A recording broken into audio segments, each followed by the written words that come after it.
You're looking at a Georgie Boy 1997 Cruisemaster that the lovely Miss Carol and I refer to as the Green Monster. And this 97 was a gift from Carol's dad. It was pretty much derelict, about 7 years sitting, and we brought it from despicable to presentable in about a year. But here we're going to learn about the airlift airbags to go in the front of the Chevy P30 chassis suspension.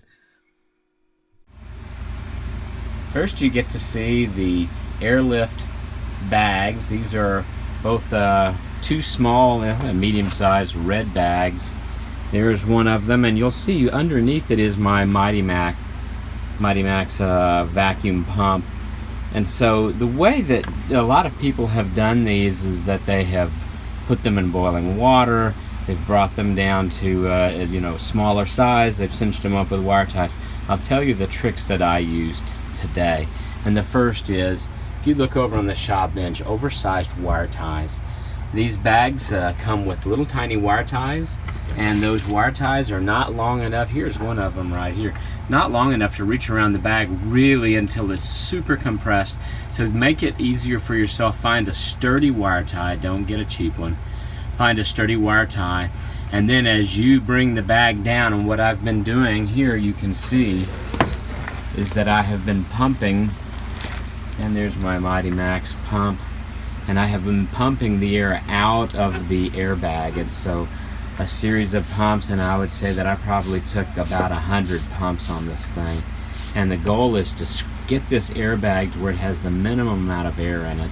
And then you're going to twist it and wire tie it so that it'll fit up through the bottom hole in the A-frame. Now what I'll do to make this easier is I'll grease the top of the airbag right up here on the top. Silicone spray or grease works fine. And then after I've gotten 3 or 4 wire ties on it, I'll twist it in a rotating motion to get it as tight as I can get it based on the ends. You can see the Mighty Max pump is on the valve there, and there is no Schrader valve in the valve stem when you buy these. They actually come designed to connect to these connectors here. You can see that we're using kind of extended air lines that you can then run to the front of your truck. So right now we're in the process of installing or putting together the second airbag. So I'm going to move on and pump all the air out of this and then tighten it up until I have a really tight, almost sausage-like tube that will fit through a pretty small hole in the bottom of the A-frame, and then we'll go past that through. I'll grease the top of it, and then if I need to, I'll take a dead blow hammer and knock it in for the rest of the way. All right, let's finish wrapping these up. And here we have the finished product. I still have the airline on it actually, and my mission is to get that up inside. It's kind of like a tube.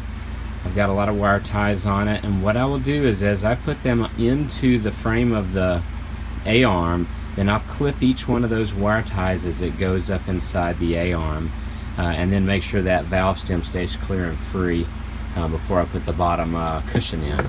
There's a pair of cushions. Here they are.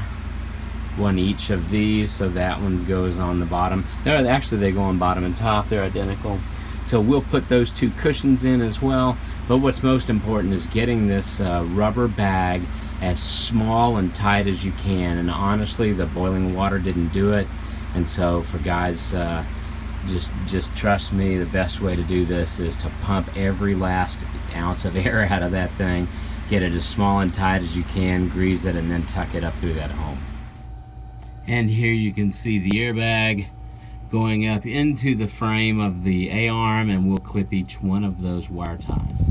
And now the airbag is almost entirely into the A-arm, and I'm getting ready to cut the last wire tie, and then I'll pull off my vacuum hose, which I've kept attached, and I pumped air out of it as I went just to help make sure it would fit through that hole. And as you can see, it's beginning to pass up through the top. I'll slip the top spacer in here now and set it on top of the airbag, kind of keep it balanced there, and then we'll force the bottom spacer kind of as a half donut through the hole at the bottom of the A-arm after we get it into play. Alright, so now you can see the first airbag is in, pushed up through the hole in the bottom of the A-frame. Here's the hole. The valve is a little off-center. We haven't inflated it yet, and so it's just resting there. I'll take a look at that later. You can see that it's sitting up off of the suspension stops while the frame is jacked up. It gave me just enough room to remove those chunks of old airbag. Here's what was left. If you take a look at how I went about removing it, this was completely rotten, and so that's what you get to see when you have a really poorly maintained RV.